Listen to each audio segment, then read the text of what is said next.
चलिए शुरुआत करते हैं हमारी पहली खबर से। भारत जल्द ही पूरी आबादी को टीका लगाने में होगा सक्षम। आइए जान लेते हैं पूरी खबर के बारे में विस्तार से। केंद्रीय स्वास्थ्य एवं परिवार कल्याण मंत्री डॉक्टर हर्षवर्धन ने शुक्रवार को कहा कि कोविड-19 के खिलाफ प्राथमिकता वाले लोगों के टीकाकरण के बाद जल्द ही पूरी आबादी का टीकाकरण सच्चाई होगी। यह राजीव गांधी राजकीय अस्पताल में कोविड-19 टीकाकरण पूर्वाभ्यास की समीक्षा करने के बाद पत्रकारों से बातचीत में हर्षवर्धन ने कहा कि केंद्र ने टीकाकरण के संभावित लाभार्थियों का पता लगाने के लिए नए कोविड-19 मंच की शुरुआत की है और साथ ही उन्हें इलेक्ट्रॉनिक प्रमाण पत्र भी जारी कर रही है। उन्होंने कहा कि भारत ने यथासंभव कम समय में टीका विकसित करने में बहुत ही बढ़िया काम किया है। साथ ही किसानों का दावा है कि सरकार ने उनसे कहा है कि अदालत में ले जाए इस बात को। सरकार और किसान संगठनों के प्रतिनिधियों के बीच 3 कृषि कानूनों को लेकर शुक्रवार को 9वें दौर की वार्ता बेनतीजा रही। अगली बैठक 15 जनवरी को हो सकती है। कुछ किसान नेताओं ने यह कहा कि सरकार की तरफ से किसानों को उच्चतम न्यायालय में चल रही सुनवाई में पक्षकार बनने को कहा गया। हालांकि कृषि मंत्री नरेंद्र तोमर ने किसानों के इस दावे का खंडन किया। उन्होंने कहा कि चूंकि सर्वोच्च अदालत में 11 जनवरी को इस मामले की सुनवाई होनी है, इसीलिए यह मामला सामने लाया गया। इसके साथ ही किसान नेताओं ने कहा कि समस्या के समाधान के लिए एक कमेटी बनाने का भी सुझाव दिया गया, जिसमें केंद्र और किसान संघों के प्रतिनिधियों को शामिल करने की भी बात कही गई है। साथ ही आपको बता दें कि बैठक के दौरान प्रमुख किसान नेता बलवीर सिंह राजवाल ने कहा कि उच्चतम न्यायालय के पूर्व के कई फैसलों में स्पष्ट किया गया था कि कृषि कानूनों का अदालत में नहीं ले जाना है। 3 कृषि कानूनों को लेकर पिछले लगभग 1 महीने से सरकार और किसानों के बीच चला आ रहा गतिरोध शुक्रवार की वार्ता के बाद भी खत्म नहीं हो सका। आपको बता दें कि कानून निरस्त करने की मांग खारिज किए जाने के बाद किसान नेताओं ने बैठक के दौरान मौन धारणा कर लिया। इसके साथ ही उन्होंने नारे लिखे बैनर लहराना आरंभ कर दिया। विद्रोह भड़काने के खिलाफ में ट्रंप के खिलाफ महाभियोग की तैयारी।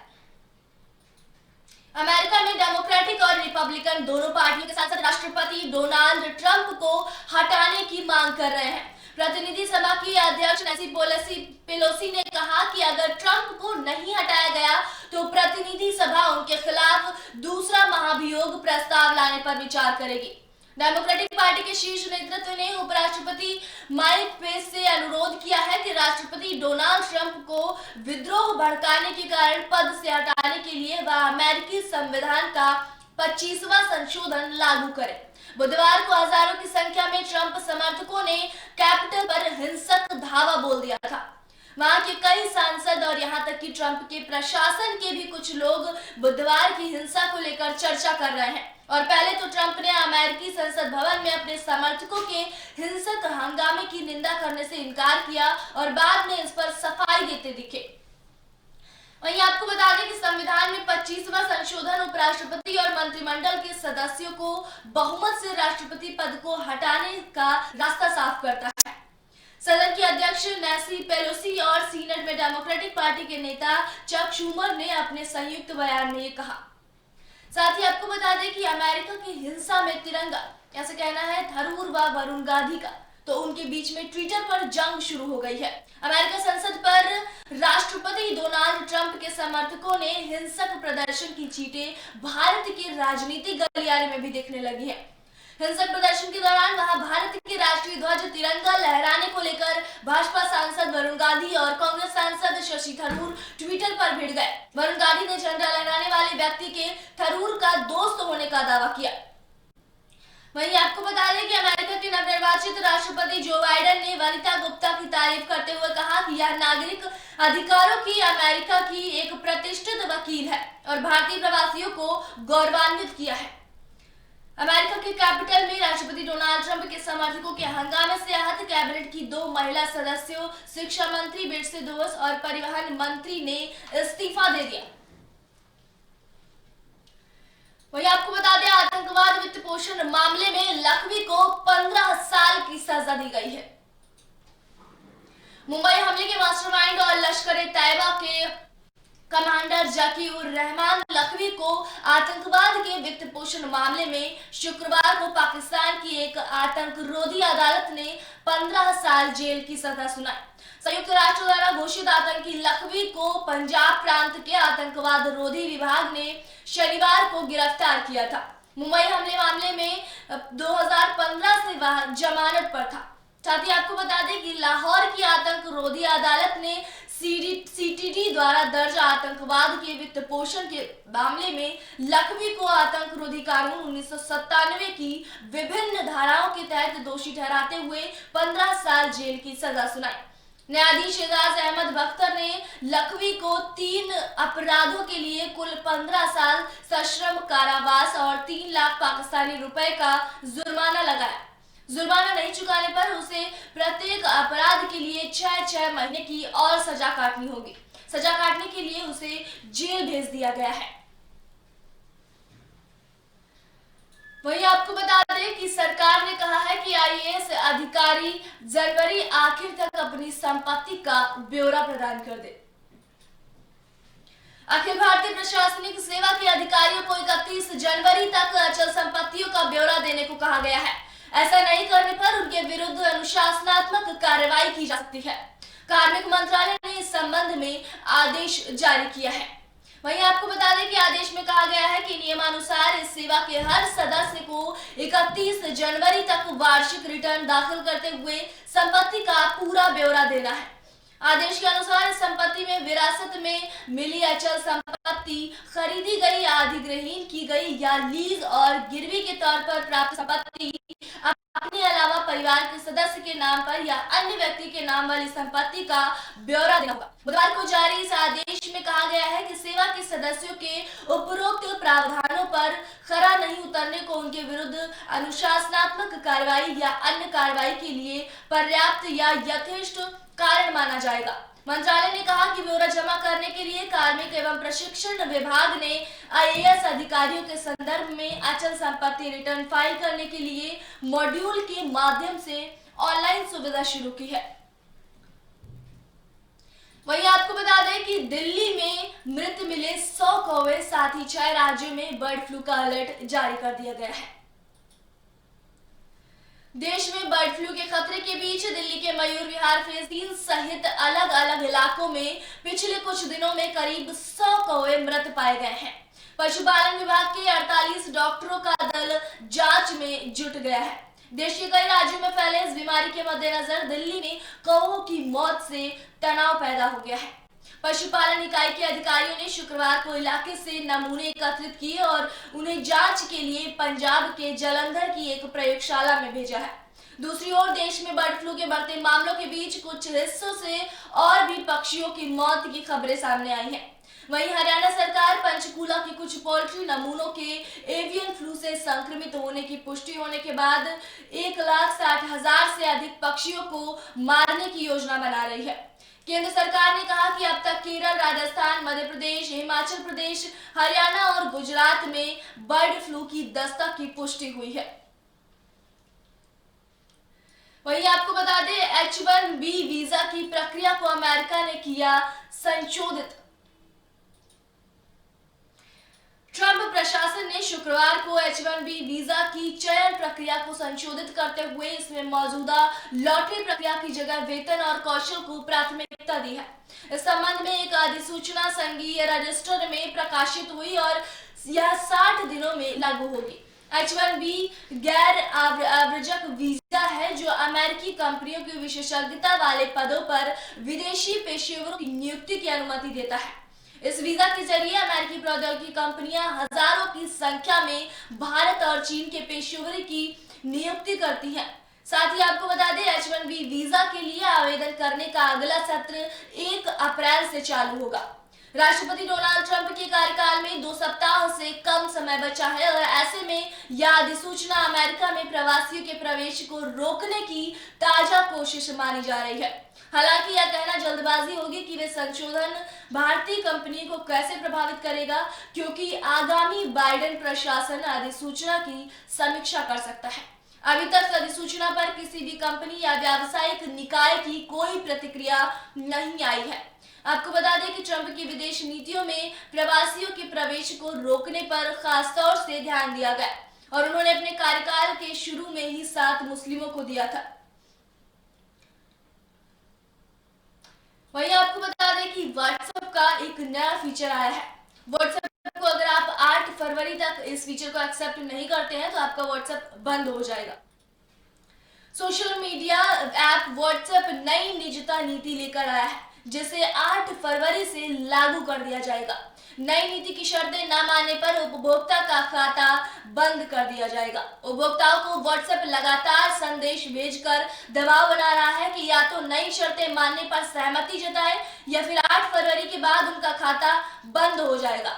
संदेश यह है कि उपभोक्ताओं की सभी निजी जानकारी और चैट का ब्यौरा फेसबुक के साथ साझा करने पर सहमति दे। निजी जानकारी के शेयर करने की बात अजीब लग रही है। नई नीति के तहत उपभोक्ताओं का जो ब्यौरा और आंकड़ा साझा किया जाएगा उसमें खाते की जानकारी, संदेश, संपर्क, अद्यतन स्थिति, फोन का ब्यौरा, उपभोक्ताओं कहां पर हैं और उसके लेन देन आदि ये सभी जानकारियां व्हाट्सएप पर उपलब्ध होंगी।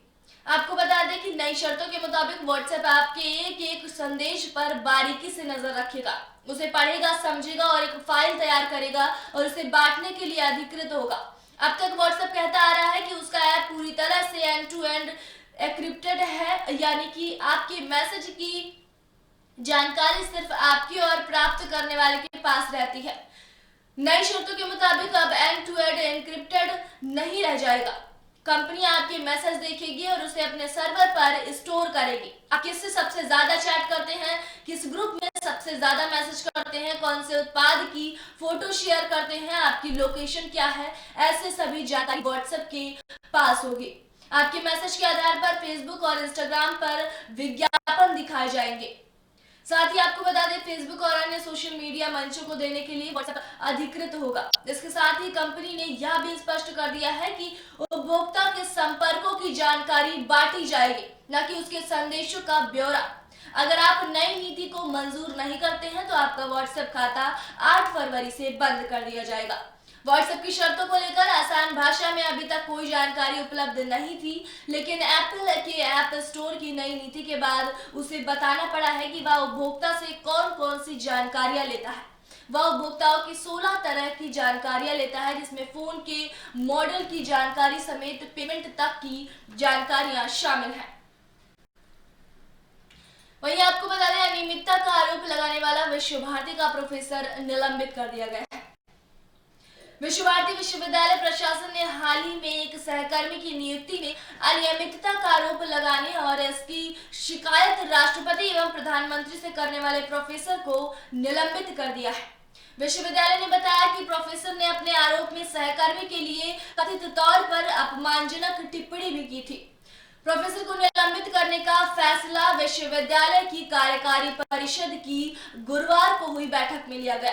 नोटिस में कहा गया कि विश्व भारती कार्यकारी परिषद ने प्रोफेसर सुदीप्ता भट्टाचार्य के खिलाफ नियमों के तहत अनुशासनात्मक कार्रवाई शुरू करने का फैसला किया है और यह भी निर्णय लिया गया है कि उन्हें तत्काल प्रभाव से निलंबित कर दिया जाए। विश्व भारती विश्वविद्यालय शिक्षक संघ के अध्यक्ष भट्टाचार्य ने अपने सहकर्मी को व्हाट्सएप समूह पर पथ भावना का प्रमुख नियुक्त करने में कथित अनियमितता का आरोप साझा किया था। उन्होंने अपने आरोपों को ईमेल के जरिए प्रधानमंत्री नरेंद्र मोदी एवं राष्ट्रपति रामनाथ कोविंद को भी भेजा था। निलंबित प्रोफेसर के सहकर्मी ने इससे पहले विश्वविद्यालय को भट्टाचार्य के खिलाफ लिखित शिकायत दी थी। विश्व भारती ने निलंबित प्रोफेसर को बिना लिखित अनुमति विश्वविद्यालय के मुख्यालय शांति निकेतन से बाहर जाने पर भी रोक लगाई है। हालांकि विश्व भारती अधिकारियों से इस मामले में प्रतिक्रिया प्राप्त करने के लिए अब तक संपर्क नहीं हो सका है। वहीं आपको बता दें कि बर्ड फ्लू से गायब हुई मुर्गी बाजार की रौनक। दिल्ली में पोल्ट्री मांस बेच रहे दुकानदारों ने दावा किया है कि बर्ड फ्लू के बढ़ते खतरे के मद्देनजर पिछले कुछ सप्ताह में बिक्री में खास गिरावट आई है। दिल्ली मांस व्यापारी संघ के महासचिव इरशाद कुरैशी ने कहा कि बर्ड फ्लू फैलने संबंधी खबरें आने के बाद मुर्गे की बिक्री कम से कम 20% कम हो गई है।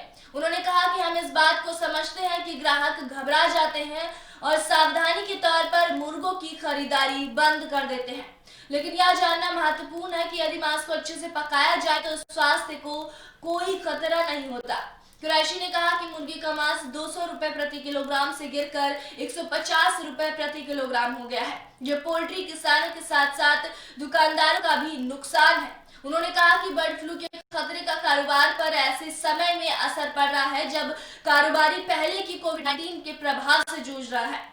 कुरैशी ने अपने ग्राहकों को आश्वस्त करते हुए कहा कि दिल्ली मांस व्यापारी संघ ने अपनी 6000 लाइसेंसधारी मांस की दुकानों को नए दिशा निर्देश भेजे हैं ताकि स्वच्छता सुनिश्चित की जा सके। द्वारका में सरदार एक प्योर मीट शॉप के रविंद्रपाल सिंह ने कहा कि दिल्ली में बर्ड फ्लू का डर फैलने के बाद से हर दिन मंगलवार हो गया है। उन्होंने कहा बर्ड फ्लू के कारण हमारी बिक्री पर बहुत असर पड़ा है। हमने पिछले सप्ताह से व्यापारिक रूप से एक मुर्गे की कोई बिक्री नहीं की है। ऐसा लग रहा है कि हर दिन मंगलवार बन गया है, क्योंकि मंगलवार को लोग अमूमन मांस नहीं खाते हैं, इसलिए हम उस दिन दुकानें बंद रखते हैं। वहीं आपको बता दें कि ब्रिटेन से आने वाले यात्रियों को अब अपनी जांच का खर्च खुद देना होगा। कोरोना संक्रमण के नए विषाणु से बचाने के लिए शुक्रवार को दिल्ली सरकार ने ब्रिटेन से आने वाले यात्रियों के लिए एकांतवास की व्यवस्था को अनिवार्य कर दिया है। शुक्रवार इस बाबत मुख्य सचिव विजय देव ने आदेश जारी किए हैं।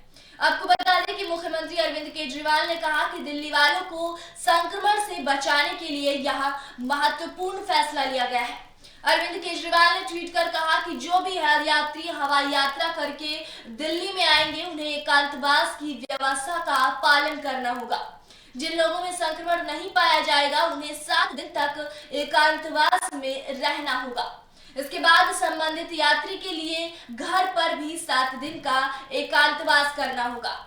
दिल्ली सरकार ने आपदा प्रबंधन प्राधिकरण के नियमों का हवाला देते हुए ये आदेश जारी किए हैं। वहीं आपको बता दें कि 8 जनवरी 2021 से ही इस व्यवस्था को लागू कर दिया गया है। आदेश में कहा गया है कि कोरोना संक्रमण का नया स्वरूप अधिक खतरनाक है। इस हालत को देखते हुए ही सरकार ने यह सख्त निर्णय लिया है। हवाई अड्डे पर आते ही यात्रियों की RT-PCR जांच होगी और इसका खर्च भी यात्री को खुद ही उठाना होगा। आने वाले यात्रियों में जो भी लोग संक्रमित पाए जाएंगे उन्हें तय कोरोना प्रावधानों के तहत नियमों का पालन करते हुए एकांतवास में भेजा जाएगा। यह आदेश बंद की व्यवस्था के तहत पहले ही केंद्र सरकार जारी कर चुकी है। आदेश की प्रति संबंधित एजेंसियां व विभागों को भेजी गई है। वहीं आपको बता दें कि दिल्ली में कोरोना संक्रमण के शुक्रवार को 444 नए मामले सामने आए हैं और इस बीमारी से अब तक 10 मरीजों की मौत हुई है 24 घंटे में। वहीं 823 मरीज ठीक होकर वापस अपने घर लौटे हैं। बीते 24 घंटे में 75,724 कोरोना जांच की गई है। वहीं आपको बता दें इस दौरान संक्रमण की दर 0.59% और मृत्यु दर 2.94% रही है। दिल्ली में इस समय 3,779 सक्रिय मरीज हैं। इसके अतिरिक्त 1807 मरीजों का इलाज घर में एकांतवास में किया जा रहा है। अस्पताल में 14,710, कोविड केयर सेंटर में 33 और कोविड हेल्थ सेंटर में 24 मरीजों का इलाज किया जा रहा है।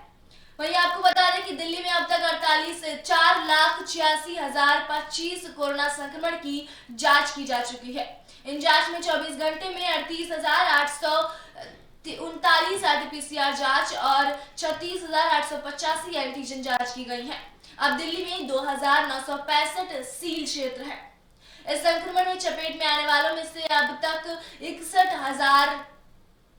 6,14,849 मरीज ठीक हो चुके हैं और यह बीमारी 10,654 लोगों की मौत कर चुकी है। अब तक की संक्रमण की दर 6.81% और मृत्यु दर 1.69% रही है।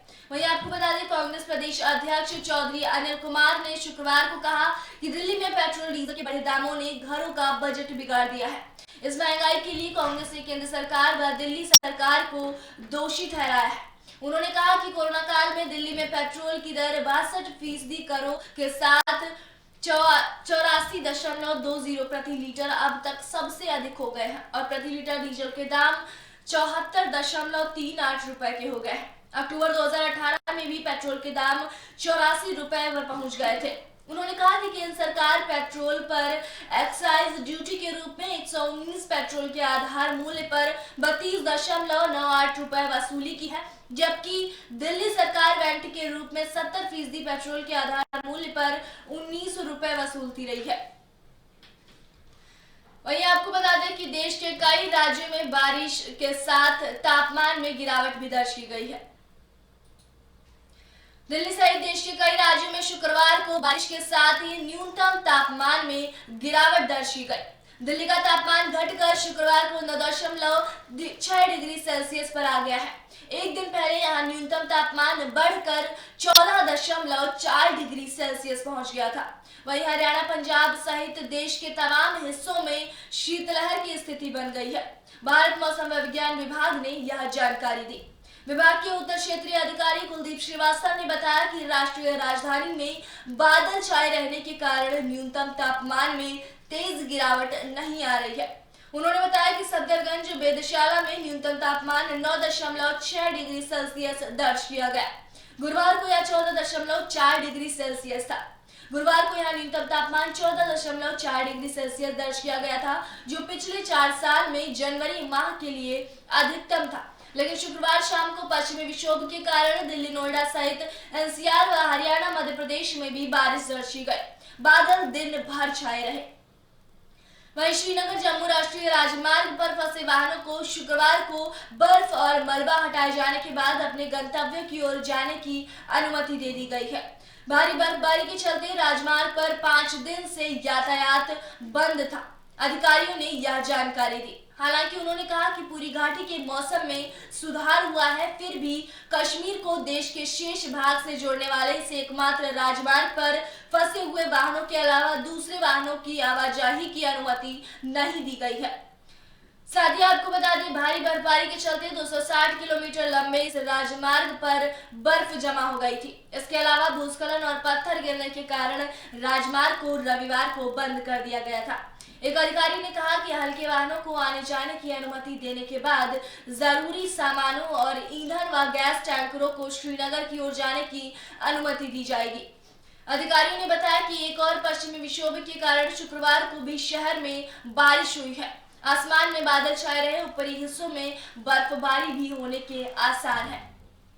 हिमाचल के कई इलाकों में भारी बर्फबारी हुई है। इसके बाद बर्फीले पहाड़ों से मैदानी इलाकों की ओर से चलने वाली उत्तर पश्चिमी हवाओं के कारण दिल्ली के न्यूनतम तापमान में 4 से 5 डिग्री सेल्सियस की गिरावट आने की संभावना है। उत्तर प्रदेश में पिछले 24 घंटे के दौरान मौसम आमतौर पर शुष्क रहा। वहीं आपको बता दें कि बाबरी मस्जिद विध्वंस मामले में सीबीआई अदालत के फैसले के खिलाफ याचिका दायर की गई है। बाबरी मस्जिद विध्वंस मामले में लखनऊ की केंद्रीय जांच ब्यूरो की विशेष अदालत के फैसले के खिलाफ शुक्रवार को इलाहाबाद हाईकोर्ट की लखनऊ खंडपीठ में एक पुनरीक्षण याचिका दाखिल की गई। विशेष सीबीआई अदालत ने अपने फैसले में भाजपा के वरिष्ठ नेता लाल कृष्ण आडवाणी, मुरली मनोहर जोशी और उमा भारती सहित सभी 32 आरोपियों को मस्जिद के विध्वंस में शामिल होने के आरोपों से बरी कर दिया था। All India Muslim personal law board की ओर से अयोध्या निवासी हाजी महमूब और हाजी सैयद अखलाक अहमद ने यह याचिका दाखिल की है। याचिका में कहा गया है कि सीबीआई विशेष अदालत द्वारा आरोपियों को बरी किए जाने के विशेष अदालत के फैसले की याचिकाकर्ताओं ने चुनौती देने का फैसला किया है। वहीं आपको बता दें, देशद्रोह मामले में कंगना रनौत ने पुलिस के सामने अपना बयान दर्ज कराया है। बॉलीवुड अभिनेत्री कंगना रनौत ने देशद्रोह और अन्य मामलों में शुक्रवार को मुंबई के बांद्रा पुलिस थाने में अपना बयान दर्ज कराया। इससे पहले उन्होंने वीडियो जारी कर दावा किया कि उन्हें अपने विचार प्रकट करने की वजह से निशाना बनाया जा रहा है। सीआरपीएफ जवानों की 22+ श्रेणी सुरक्षा प्राप्त कंगना मुंबई के उपनगर स्थित पुलिस थाने अपने वकील के साथ दोपहर करीब 1 बजे पहुंची। उस समय वहां मीडिया का भारी जमावड़ा था। बांद्रा की मजिस्ट्रेट अदालत ने पुलिस को निर्देश दिया था कि वह कंगना रनौत और उनकी बहन रंगोली चंदेल के खिलाफ जांच करे। वहीं आपको बता दें कि अदालत ने आदेश उस शिकायत पर दिया जिसमें आरोप लगाया गया था कि कंगना और रंगोली सोशल मीडिया पर अपने पोस्ट के जरिए नफरत फैलाने और सांप्रदायिक तनाव पैदा करने की कोशिश कर रही हैं। कास्टिंग डायरेक्टर और फिटनेस ट्रेनर मुनव्वर अली सैयद ने कंगना और उनकी बहन के ट्वीट और बयान का संदर्भ देते हुए शिकायत दर्ज कराई थी। पुलिस ने मामले में गत वर्ष अक्टूबर में प्राथमिकी दर्ज की। उनके खिलाफ भारतीय दंड संहिता की धारा 153A, धारा 295 और धारा 124A के तहत मामला दर्ज किया गया है।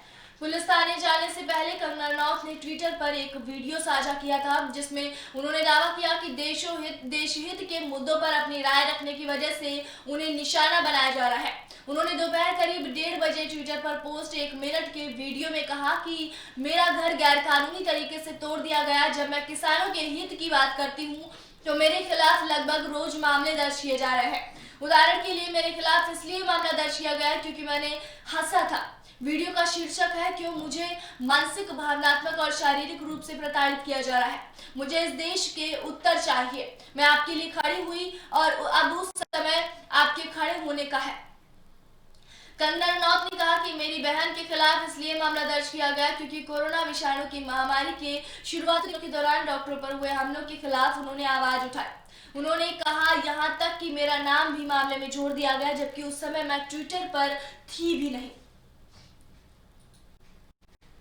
आज के गुड मॉर्निंग भारत शो में आपके लिए इतना ही। फिलहाल देश और दुनिया की तमाम बड़ी खबरों के लिए देखते रहिए एबी स्टार न्यूज। नमस्कार।